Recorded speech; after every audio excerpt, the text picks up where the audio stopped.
पहले ईमान मजारी साहिबा को सजा सुना दी गई, उनके शौहर हादी अली चट्टा को भी सजा सुना दी गई है। उन्हें गुज़िश्ता रोज तशद्दुद करके गिरफ्तार किया गया था। कानून नाफिज करने वाले इदारों ने उन्हें नेफे से पकड़ा, उन्हें गर्दन से दबोचा और टॉर्चर करते हुए लेकर साथ चले गए। अब खवातीन के ऊपर मर्द हजरात इस तरह तशद्दुद करेंगे, ये पाकिस्तान में एक नई किस्म की पॉलिटिक्स, एक नई किस्म की पॉलिसी मुतारिफ करवाई गई है। कल अगर मरियम नवाज को या बख्तावर को या उसकी बहन है छोटी आसिफा, अगर इनको चपेड़े चुपेड़े मारे पुलिस वाले या इनको गर्दन से पकड़ के दबोच लें या इनके नेफे में हाथ डाल दे, तो फिर पीएमएलएन कैसे मजम्मत करेगी? ये सवाल तो पैदा होगा ना। अपनी जगह पे ये सवाल रहेगा कि अगर कल आसिफ अली जरदारी की बेटी या नवाज शरीफ की बेटी या मरियम नवाज की बेटी के नेफे में हाथ डाल दे कोई पुलिस वाला और वो गिच्ची से पकड़ ले और पकड़ के घसीटता हुआ ले जाके उठा के पुलिस की गाड़ी में फेंक दे और फिर तशद्दुद का निशाना बनाए, खाना और पानी भी ना दे, तो फिर ये कैसे मजम्मत करेंगे? ये मजम्मत नहीं कर पाएंगे, क्योंकि जब ये मजम्मत करेंगे तो पाकिस्तान की आवाम इनकी मुरम्मत करेगी। इसके ऊपर जो अता तारड़ ने एक ट्वीट किया, वफाकी वजीर इत्तलात, ये ट्वीट हमने संभाल कर रखना है। मेरी पाकिस्तानियों आपसे गुजारिश है कि ये संभाल के रखिएगा। मैंने ट्वीट भी किया है इसको कि जैसा आप करेंगे वैसा आप भरेंगे। पीका का पहला सरकारी और हतमी नतीजा और अल्लाह से डरना चाहिए, ये इन्होंने कहा। तो ये ट्वीट हमने इनको दिखाना है जिस वक्त ये इस चक्की में आएंगे और इनको इस चक्की में पीसा जाएगा।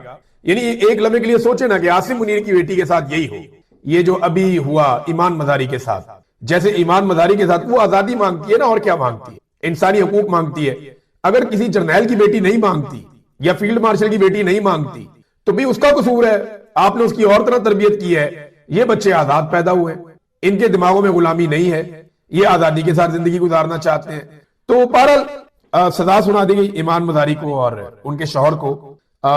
मजमूई तौर पे 17 साल ये सजा बनती है। 3 करोड़ 60 लाख रुपए का जुर्माना भी इन्हें कर दिया। यही पीका कानून एक दिन पीएमएलएन पे लगेगा। बस आपने भूलना नहीं है, भूलने नहीं देना। यही बिलावल पे भी लगेगा, आपने भूलना नहीं है, भूलने भी नहीं देना।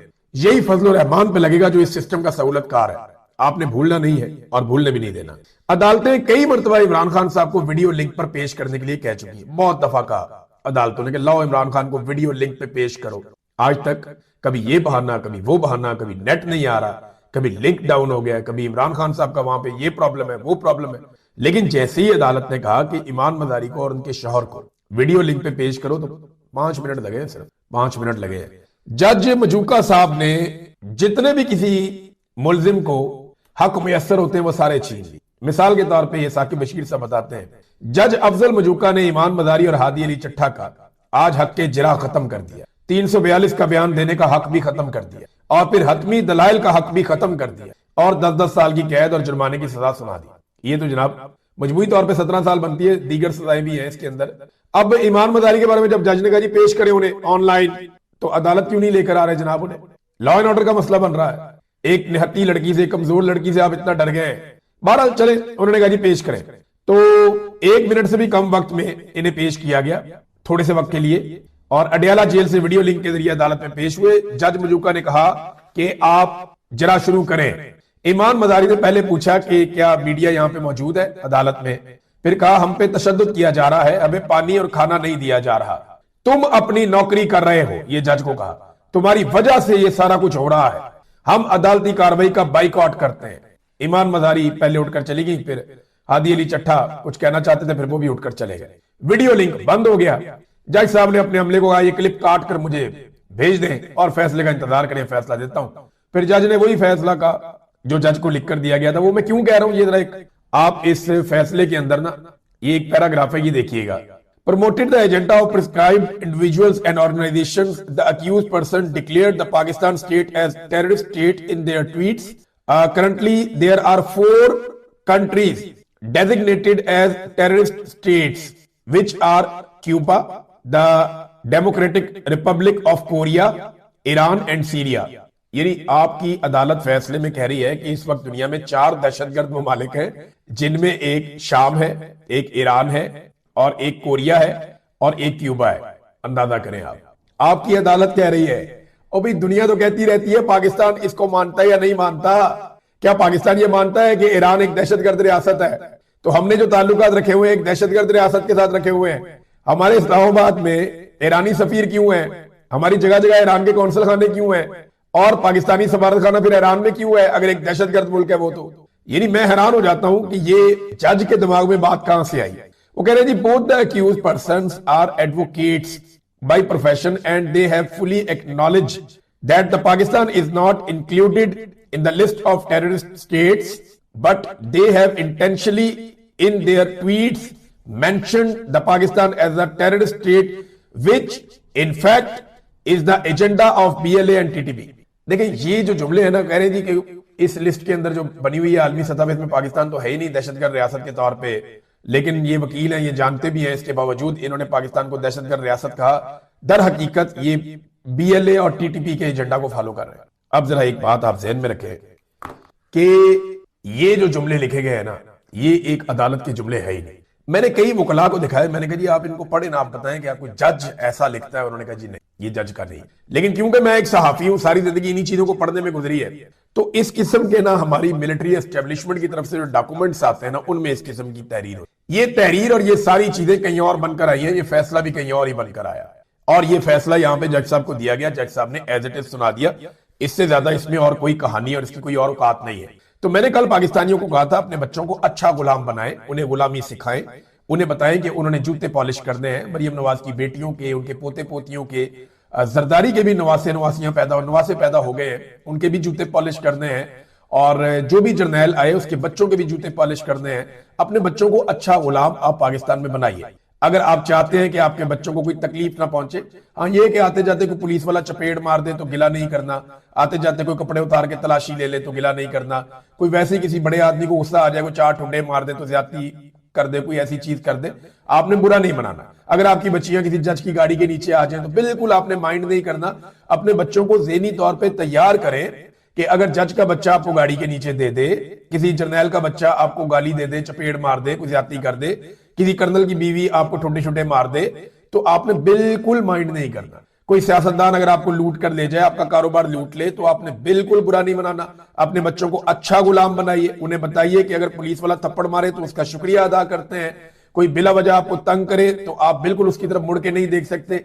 अच्छा गुलाम अपनी आने वाली नस्ल को आप बना दें। ये कर लेंगे तो आपके बच्चे कुछ हद तक महफूज रहेंगे। लेकिन अगर आप नहीं चाहते कि आपकी औलाद गुलामी में जिंदगी गुजारे, तो फिर उठ के इस गुलामी के सिलसिले को बंद करें और खत्म करें ड्रामा। ये जो 70-80 साल से पाकिस्तान को गिरफ्त में लिया हुआ, काबू किया हुआ, बेड़ा गर्क कर दिया, मईशत से लेके मुआशरत तक हर चीज का कारोबार इंसानों के तबाह कर दिए। पाकिस्तान का हर चीज पाकिस्तान की के ऊपर कब्जा कर लिया है इन्होंने, पाकिस्तान के नजरिए के ऊपर कब्जा कर लिया है इन्होंने। तो फिर आप निकलिए और निकलकर पाकिस्तान को अपने बच्चों के लिए आजाद करवाइए। अगर आप नहीं चाहते कि आपके बच्चे इनके बच्चों की गुलामी करें, तो फिर आप गुलामी छोड़ दें और निकलकर चंद दिनों में पुरअमन तरीके से इनका किबला दुरुस्त कर दें। बस चंद दिन की बात है, ज्यादा लंबी बात नहीं है। एक आदमी जो दुनिया का मशहूर तरीन आदमी है, मकबूल तरीन आदमी है, वो आदमी जेल काट रहा है आपके बच्चों के लिए और आप अपने बच्चों के लिए कुछ भी नहीं कर रहे मर्जी। नाज़रीन, इमरान खान के बच्चे अपने वालिद की आजादी के लिए तहरीक का हिस्सा बनना चाहते हैं। ये अलीमा खान साहिबा ने बाहर जेल के खड़े होकर बताया। ये असल बात क्या है वो मैं आपको बता देता हूं। उन्होंने कहा जी कि इमरान खान के बच्चे वो वैसे मुतहर्रिक हुए हैं। अभी एक आधा दिन पहले इमरान खान के बेटे कासिम खान का एक ट्वीट भी आया हुआ था अपने वालिद को लेकर, मैंने आपको पिछले वीलॉग में सुनाया भी था। और वो मुलाकातें भी कर रहे हैं, मुतहर्रिक हो रहे हैं, लोगों को कह रहे हैं कि उनके वालिद के साथ ज्यादती हो रही है, इंसानी हकूक की तंजीमों को लिख रहे हैं और उन्हें दावत भी दी गई है, बुलाया भी गया है कुछ बड़े बड़ी ऑर्गेनाइजेशंस की जानिब से कि आप आए और आकर सिचुएशन हमारे सामने रखें। अब इमरान खान के जो दोनों बेटे हैं सलमान और कासिम, इन्होंने आज खुद फैसला किया है। अब तक की जो इतला है, जो अलीमा खान का कहना है और जो यहाँ यूके में सोर्सेज बता रहे हैं, वो ये बता रहे हैं कि इन्होंने खुद फैसला किया कि इनके वालिद के साथ ज्यादती की इंतहा हो गई है और अब इन्हें ऐसा लगता है कि सारे दरवाजे बंद होते चले जा रहे हैं, तो इन्हें खुद अपने वालिद के लिए खड़ा होना पड़ेगा उनकी आजादी की तहरीक के लिए। तो उन्होंने अपने वालिद को यह पैगाम भिजवाया जेल में।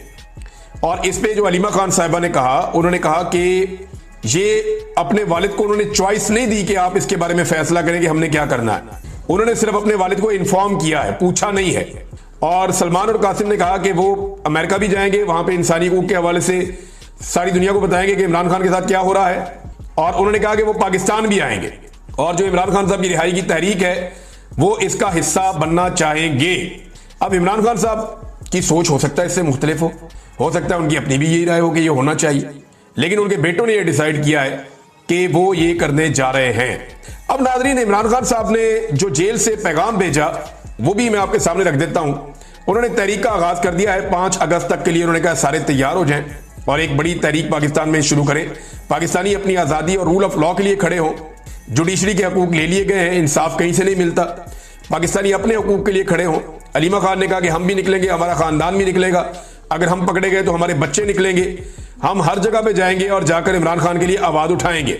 इमरान खान की बहन जो नौरीन न्याजी हैं, उन्होंने स्टेटमेंट एक दिया, वो भी मैं आपके सामने भी रख देता हूं। उन्होंने कहा कि इमरान खान से मिलकर मुझे खुशी हुई, लेकिन तकलीफ भी होती है। इन पर वो जुल्म किया जा रहा है जो आज तक किसी कैदी के साथ पाकिस्तान में नहीं हुआ। ये नौरीन न्याजी ने इमरान खान से मुलाकात के बाद ये गुफ्तगू की है। अलीमा खान ने एक बात की इमरान खान साहब से मुलाकात के बाद, वो मैं चाहता हूं कि मैं आपको सुनवाऊं। और खास तौर पे एक तो अगस्त के हवाले से उन्होंने बात की। दूसरा, अलीमा खान ने कहा कि इमरान खान ये नहीं कह रहे कि मुझे जेल से निकालने के लिए आप सब निकलें। उन्होंने कहा कि इस जालिम के खिलाफ, इस जुल्म के खिलाफ, अपनी आजादी की खातिर और 26वीं तरमीम जिसने आपका रूल ऑफ लॉ दफन कर दिया है, उसके खिलाफ निकले। आप सब ने अपनी आजादी के लिए निकलना है। इमरान खान तो कहते हैं कि मैं जेल में भी आजाद हूं और आप लोग बाहर होकर भी कैद हैं। वो अपने लोगों की खातिर जेल में बैठे हैं। ये जनाब अलीमा खान साहिबा ने कहा। अब आ जाए नाजरीन, जो अलीमा खान साहिबा ने जो पार्टी के लिए एक पैगाम इमरान खान साहब का है, वो जरा सख्त है पैगाम, जरा वो आप खुद ही सुन लें। अलीमा खान साहिबा क्या कह रही हैं पार्टी के लोगों से कि इमरान खान साहब ने जेल से जो लोग असेंबलियों के अंदर बैठे हो और चीजों को नॉर्मलाइज कर रहे हैं। वैसे आजकल विजुअल्स आ रहे हैं, कोई किसी को मिल रहा है, कोई किसी को मिल रहा है। अभी गंडापुर साहब का भी आया हुआ है, इस पे बाद में बात करेंगे। लेकिन अलीमा खान साहब ने क्या कहा, जरा ये आप सुनिए इमरान खान साहब का पैगाम।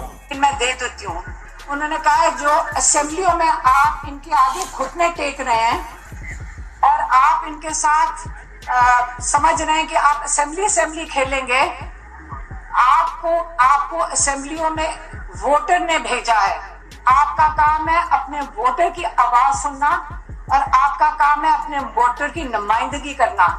आपने ऊपर किसी को जवाब नहीं देना। आपका जवाबदेही सिर्फ अपने वोटर की आवाज करना और उसकी जो वो आपसे डिमांड करता है उसको पूरा करना है।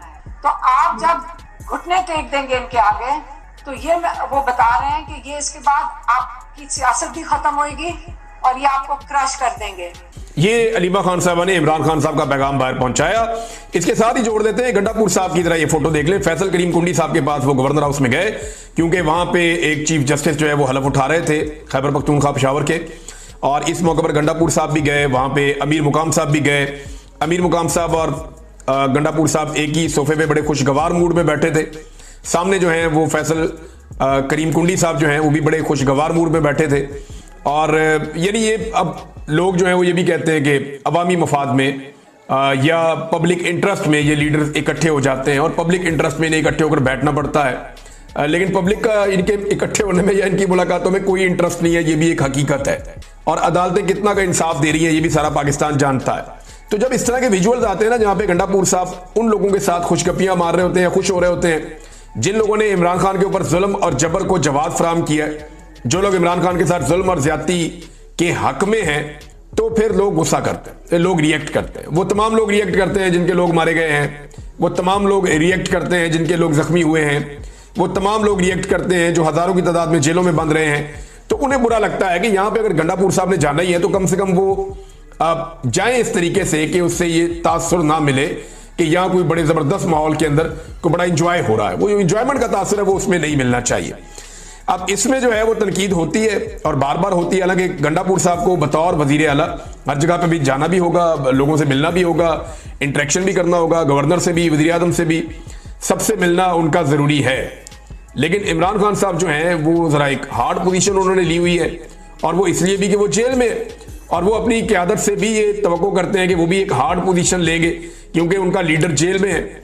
लेकिन वहां पे हम ये देखते हैं कि उतनी हार्ड पोजीशन लोग लेते नहीं है। कुछ लोग ये शिकवा करते थे और ताने देते थे इमरान खान को कि उसके बेटे खुद क्यों नहीं आते इमरान खान के लिए तहरीक चलाने के लिए, या इमरान खान के लिए उसके बेटे खुद क्यों आवाज नहीं उठाते, वो लोगों के बच्चों को क्यों इस्तेमाल करता है। अब इनका शिकवा दूर हो जाएगा। यानी जो लोग ये कहते थे कि इमरान खान खुद क्यों नहीं अपने बच्चों को लेकर आता, अब उसके बच्चों ने खुद ही फैसला कर लिया आने का। अब अगर उसके बच्चे आएंगे तो ये नया प्रोपेगेंडा करेंगे, ये कहेंगे लो जी ये तो पाकिस्तान के ऊपर कब्जा करने आ गए हैं, ये तो पाकिस्तान के लिए बाहर का पूरा मिशन लेकर आ गए हैं। हालांकि ना उन्होंने सियासत कर दी है पाकिस्तान में, ना उन्हें पाकिस्तान की सियासत का कुछ पता है, वो सिर्फ अपने वालिद को जानते हैं। और वो अपने वालिद के लिए आ रहे हैं। उनका मेरे ख्याल में सियासत से लेना देना कोई नहीं होगा, ना वो सियासी ट्रेनिंग कर रहे हैं, ना वो सियासत का हिस्सा है, ना उन्हें कोई जबान भी आती है यहाँ की, ना वो कभी यहाँ पे रहे, ना उनको यहाँ के कल्चर का पता है। हाँ, लेकिन ये अपने वालिद की आज़ादी के लिए एक तहरीक चलाने की कोशिश करेंगे और उसके लिए वो पाकिस्तान आएंगे। इससे पहले भी बहुत सारे लोग ओवरसीज पाकिस्तानी आते रहे हैं, लेकिन इमरान खान के बेटों के आने से एक फर्क तो पड़ेगा। सलमान और कासिम इस वक्त जो है वो 28 और 26 साल इनकी उम्रें हैं और ये नौजवान हैं, और दोनों बेटे जो हैं वो अपने वालिद के लिए अमेरिका में और पाकिस्तान में आकर तहरीक चलाने, आवाज़ उठाने के लिए कमर कस रहे हैं। अब देखते हैं कि क्या होता है। जो लोग पहले ताने देते थे वो आप किस तरह के ताने देंगे, क्योंकि यहाँ पे तो ये चलता है कि आटा गूंद दिए तो हिल्दी क्यों है, यानी कुछ भी कर ले यहाँ लोग जो है वो जो तनकीद करने वाला उसने आप पे करनी ही करनी। यानी इमरान खान साहब के मामले में ना एक बात बड़ी क्लियर है, या तो आप इमरान खान से उसको पसंद कर सकते हैं, उसकी पॉलिसीज को पसंद कर सकते हैं, उसकी बहादुरी की दाद दे सकते हैं, आप ये कह सकते हैं वाहिद आदमी है जिसने इतना शऊर कौम को दे दिया है, या तो आप उसे पसंद कर सकते हैं या आप उससे शदीद नफरत कर सकते हैं। आपके पास बीच का रास्ता इमरान खान ने नहीं छोड़ा। वो इतनी क्लैरिटी के साथ आया, इतना ब्लैक एंड व्हाइट के अंदर रहा, उसने कोई ग्रे एरिया रखा ही नहीं। इमरान खान ने वाज़ेह लकीर खींच दी, सीधी लकीर खींच दी कि इस तरफ मैं हूं और इस तरफ बाकी लोग हैं। अब या तो पाकिस्तानियों के पास ये ऑप्शन दिए वो इमरान खान के साथ खड़े हो, या वो इमरान खान से नफरत करें सख्त। बीच की लकीर इतनी बारीक है कि उस पर खड़ा होना मुमकिन नहीं है। लिहाजा इमरान खान साहब के हवाले से क्लैरिटी बहुत ज्यादा है। अब क्योंकि उन्होंने कुर्बानी बड़ी दी है और पाकिस्तानी जो है वो महसूस करते हैं कि शायद उनका दौर बेहतर था, ये दौर वो बहुत तबाही लेकर आया। जब रिजीम चेंज ऑपरेशन हुआ उसके बाद से लेकर अब तक अवाम का बड़ा ऑपरेशन हो रहा है, अवाम को सांस भी नहीं लेने दिया जा रहा। तो ऐसी सूरत हाल में इमरान खान साहब की हमायत बहुत बड़ी है पाकिस्तान में, बहुत बड़े पैमाने पे, बहुत बड़े पैमाने पे।